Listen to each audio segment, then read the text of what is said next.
black belt asked a black janitor to spar with him for fun. What happened next? Silence the entire martial arts gym. "Hey, you there cleaning? How about a quick demonstration?" shouted Derek Mitchell from the center of the mat, his black belt gleaming under the gym's fluorescent lights. "I bet you've never seen a real fight in your life, right?"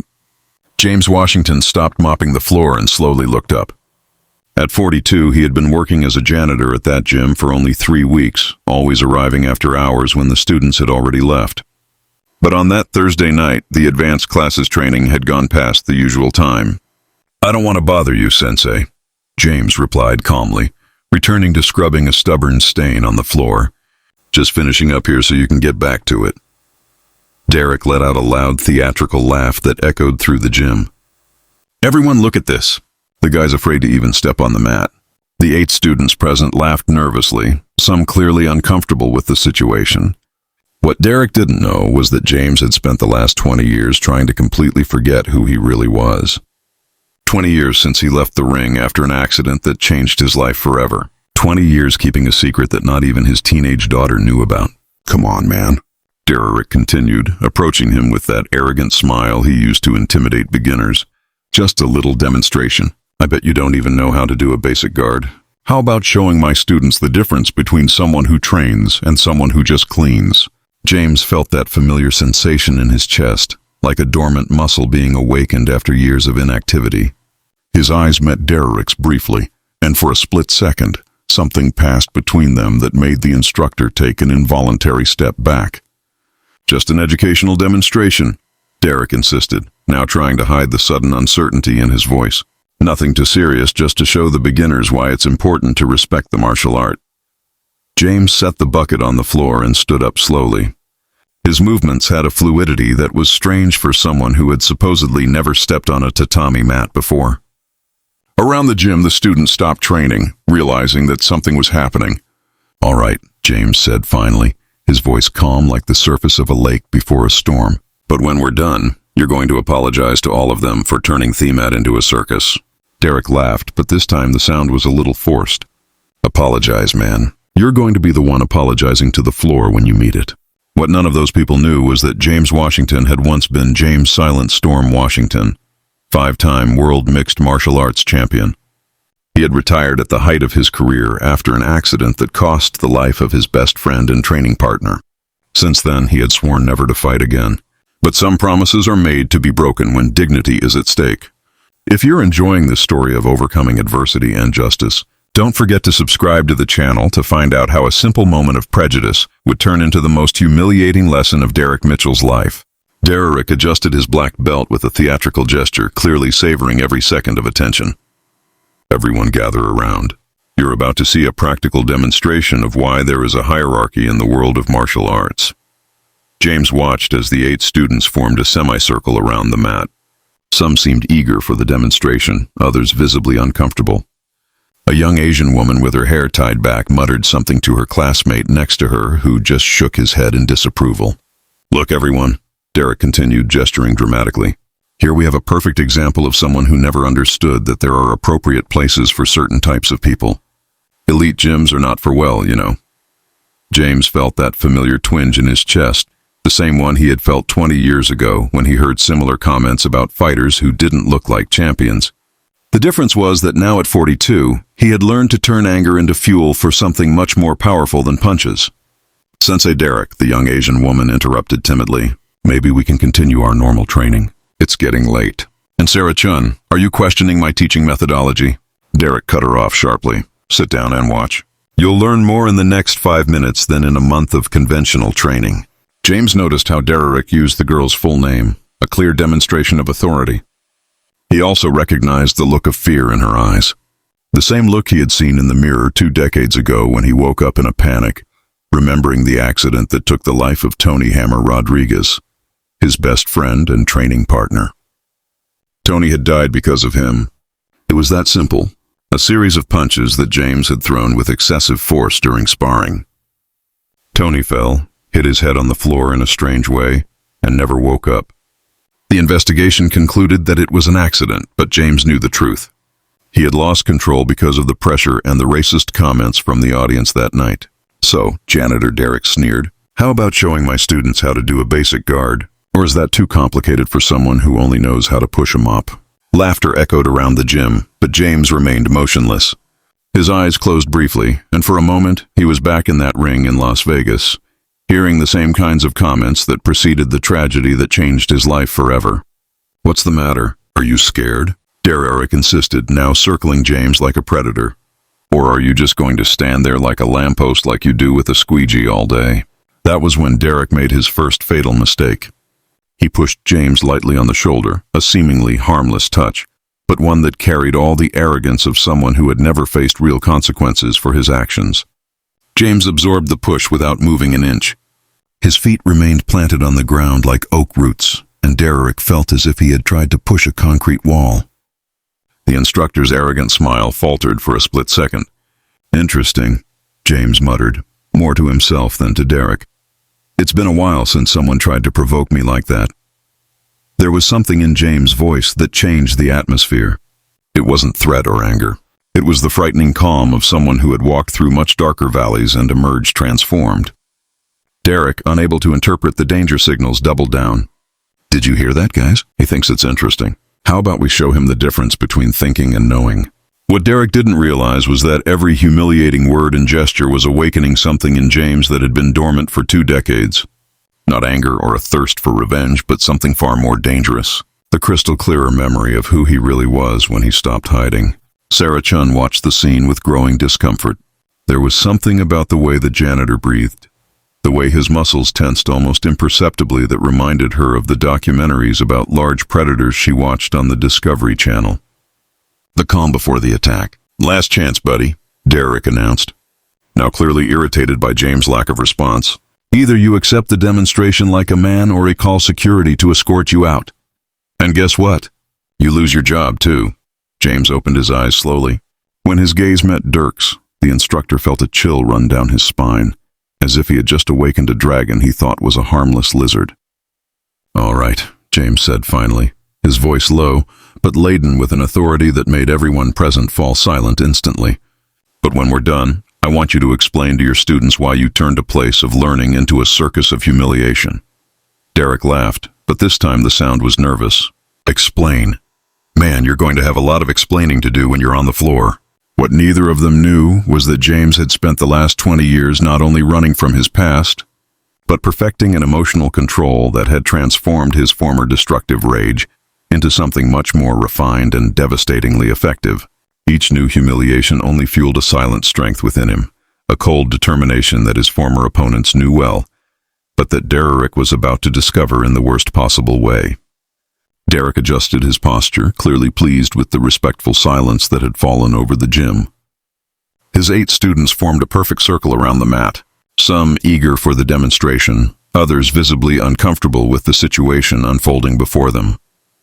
"Everyone, you are about to witness a lesson worth more than 6 months of training," Derek announced theatrically, extending his arms like a showman.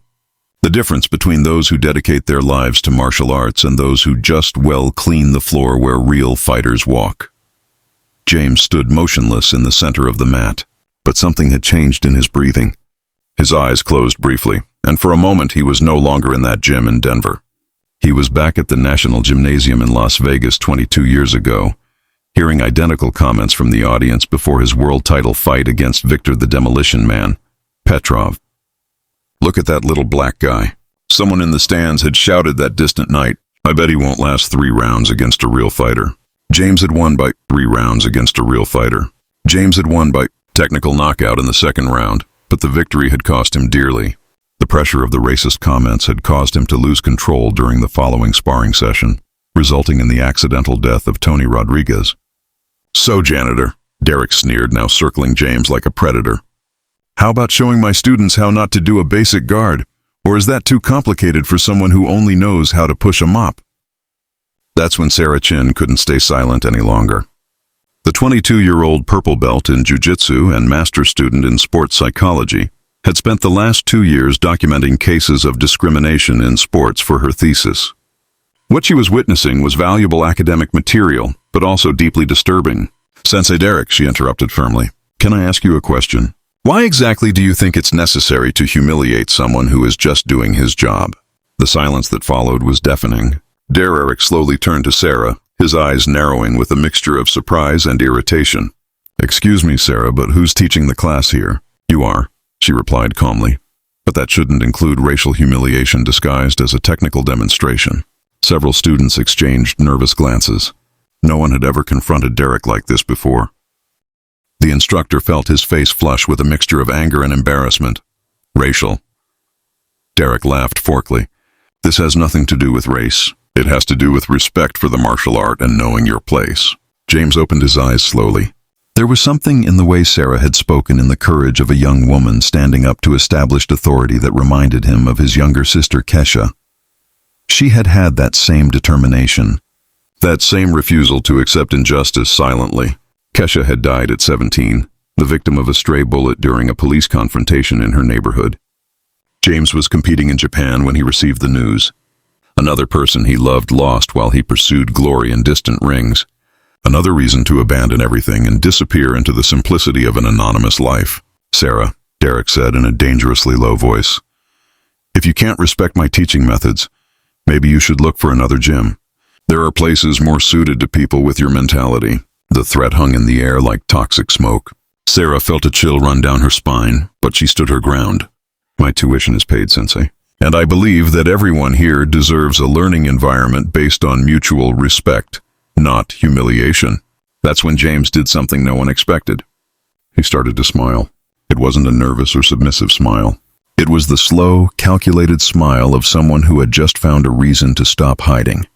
For 20 years, he had carried the weight of guilt for 2 deaths that had indirectly resulted from his involvement in the fighting world. Now, seeing a brave young woman defending principles of justice that he had abandoned decades ago, James Washington began to remember who he really was. "Derek," James said finally, his voice carrying a quiet authority that made everyone in the room turn to him. "The young lady is right. This isn't about martial arts. It's about you trying to feel important by belittling others." Derek spun on his heels, his face red with indignation. "How dare you lecture me about martial arts? You don't even know what a dojo is." James took a step forward and something fundamental changed in his posture. His shoulders straightened, his center of gravity lowered imperceptibly, and his feet positioned themselves in a stance that any experienced fighter would instantly recognize as perfect. "Actually," James said calmly, "I know exactly what a dojo is, and I know that this place stopped being one a long time ago." Derek felt an inexplicable chill run down his spine. There was something about the way James moved now, the way he occupied the space that awakened all of his instincts for self-preservation. But his wounded pride would not allow him to back down. "Enough talk," Derek growled, assuming his favorite fighting stance. "I'll teach you respect the hard way." Sarah watched the scene with growing apprehension, but also with professional fascination. She had documented hundreds of hours of sparring and competitions for her research, and something about the way the janitor moved reminded her of the great masters she had studied in historical videos. The economy of movement, the controlled breathing, the calm presence that radiated contained power. James closed his eyes briefly and allowed 22 years of muscle memory to resurface. Every technique perfected, every victory won, every lesson learned in the most brutal rings in the world. When he opened them again, Derek was looking directly into the eyes of Silent Storm Washington, 5-time world mixed martial arts champion. Last chance to apologize, James offered kindly to her students, and to turn this place back into a learning space. Derek laughed, but the sound came out nervous and forced. "Apologize, man. You'll be begging for forgiveness when you're on the floor." What Derek couldn't see was that James had already identified all of his technical weaknesses. The high guard that left his body exposed. The tendency to retreat with his right leg first. The way he telegraphed his punches with micro-movements of his shoulder. 22 years away from the ring had not erased decades of refined technical analysis. Sarah noticed that other students were instinctively backing away like wild animals, sensing an impending storm. Something in the energy of the room had completely changed, as if the air had become electrically charged before a lightning strike. It was when everyone laughed at Derek's latest taunts that something unexpected began to take shape in James' expression. Not anger or a desire for revenge, but the calm determination of someone who had found a cause worth breaking a 20-year vow of silence for. Some of those present began to realize that something extraordinary was about to happen, even without fully understanding what their eyes were witnessing. Derek assumed his favorite fighting stance, the one he had used to intimidate hundreds of beginners over the years. Feet shoulder-width apart, fists clenched at chest level, weight slightly forward, the classic stance of someone who had learned martial arts in controlled environments against predictable opponents. James stood motionless for a few seconds, simply observing. His eyes scanned Derek from head to toe, automatically cataloging every technical detail. The high guard that left his ribs exposed, the unstable base that compromised his balance, the excessive tension in his shoulders that telegraphed every move before it even began. Still waiting, Derek sneered, hopping slightly on his feet. Or are you just going to stand there like a lamppost? That's when James did something no one expected. Has started to move. It wasn't a dramatic change, just a subtle repositioning of his feet, a slight lowering of his center of gravity, his shoulders relaxing into a perfectly horizontal line. But to anyone who knew what to look for, the transformation was instantaneous and frightening. Sarah Chin felt a chill run down her spine. During 2 years studying sports biomechanics, she had analyzed hundreds of hours of footage of great fighters. What she had just witnessed was the transition from an ordinary man to a born predator. A change as subtle as it was devastating. Interesting, Derek muttered, his confidence wavering for the first time. There was something about the way James occupied the space now that awakened all of his self-preservation instincts. James took a step forward and Derek instinctively backed away. The movement was so involuntary, so primitive that several students noticed. A black belt backing away from a janitor. The power dynamic in the room had completely shifted. Problem? James asked softly, his voice carrying a quiet authority that silenced everyone. Derek felt the blood rush to his cheeks. His reputation was being questioned in front of his own students. He couldn't back down now, even though every fiber of his being was screaming at him to stop and apologize. No problem, Derek replied, forcing a smile. Just admiring your posture. Did someone teach you that on YouTube? The joke fell flat. No one laughed. The tension in the room had become almost palpable. Actually, James said calmly, I learned it at a place called the Las Vegas National Gym. Maybe you've heard of it. Derek frowned. The name sounded familiar, but he couldn't place the reference.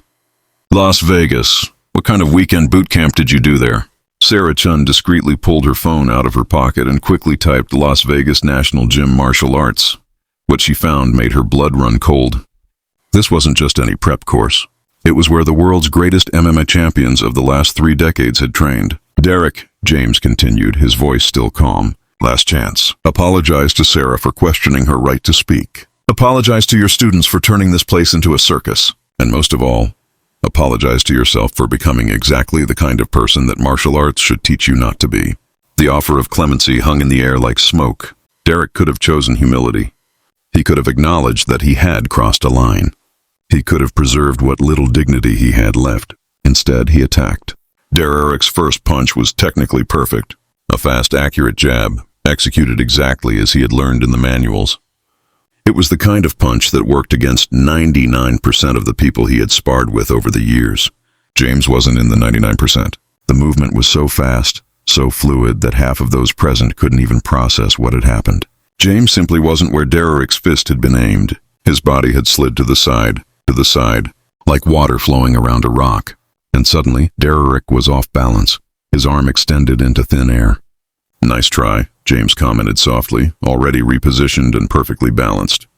Clean technique, adequate speed, but you telegraphed the move with your right shoulder. Derek spun wildly, trying to locate his opponent. How had someone moved so fast? Beginner's luck, he muttered, more to himself than to James. The second attack came in quick succession. Jab, straight, hook. 3 punches linked together with the precision of someone who had practiced the combination thousands of times. It was his favorite sequence, the one he used to finish sparring sessions and impress beginners. Again, James simply wasn't there. This time, Sarah managed to follow the movement. James had lowered himself slightly, allowing the jab to pass over his head by inches. The straight punch found only air when he leaned back in an impossible curve. And when Derek threw the hook with all his strength, James took a small step back, causing the fist to pass millimeters from his chin. Interesting combination, James observed. Still breathing evenly, works well against people who stand still, but you're leaving your left side completely exposed. After the hook, Derek was starting to sweat. This wasn't normal. He had landed thousands of punches in his life, and now he couldn't land a single one on a man who had supposedly never fought before. "Stop dancing and fight!" Derek shouted, launching an even more aggressive sequence. That's when James decided the demonstration had gone on long enough. Derek's third attack, a desperate combination of punches and kicks, found only air once again. But this time something different happened. When Derek recovered after missing all his blows, James was inexplicably closer.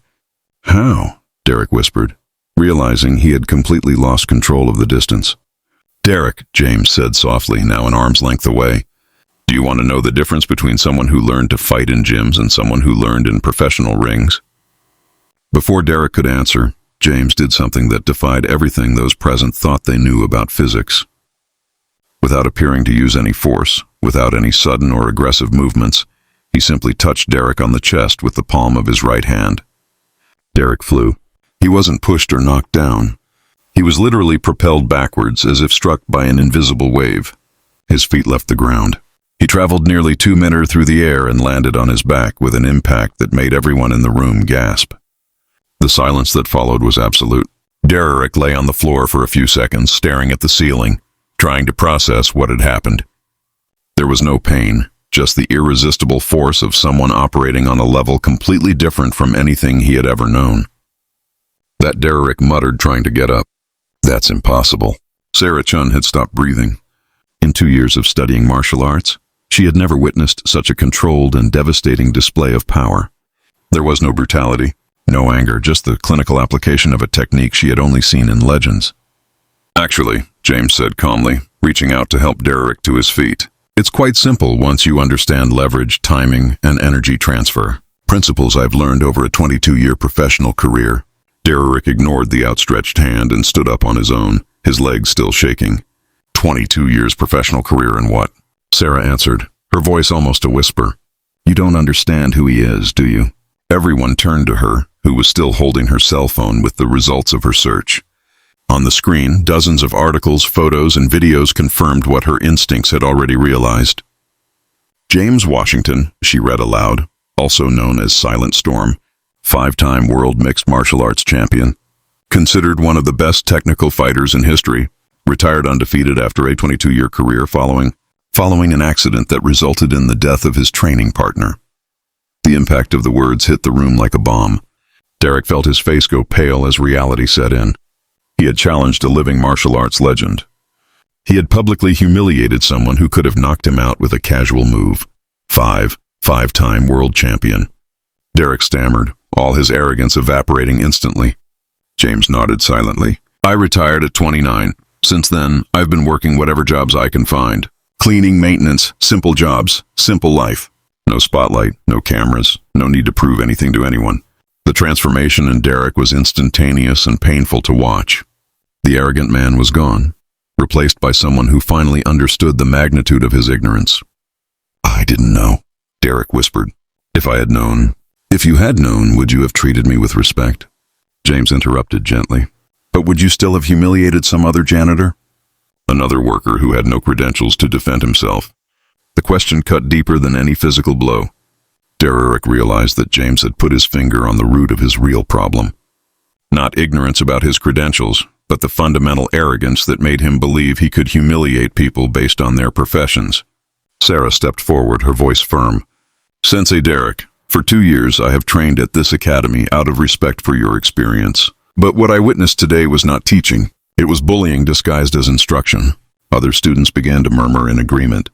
The revelation about James had completely changed everyone's perspective on what they had witnessed.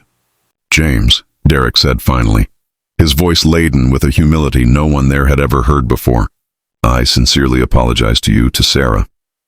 To everyone here, I have no excuse for my behavior." James nodded, accepting the apology with the same grace with which he had mastered the physical confrontation. "Appreciated, Derek, but apologies are only the first step. The question is, what are you going to do differently from now on?" Derek looked around the room, seeing his students with new eyes. Some seemed disappointed in his behavior, others clearly re-evaluating everything they thought they knew about respect and hierarchy. "I'll change," Derek promised. "It'll take time, but I'll change." That's when Sarah asked a question that surprised everyone. "Mr. Washington, Would you consider teaching again? Because I think we could all learn a lot more from someone who understands that true strength comes with responsibility. James smiled, the first genuine smile anyone had seen from him that night.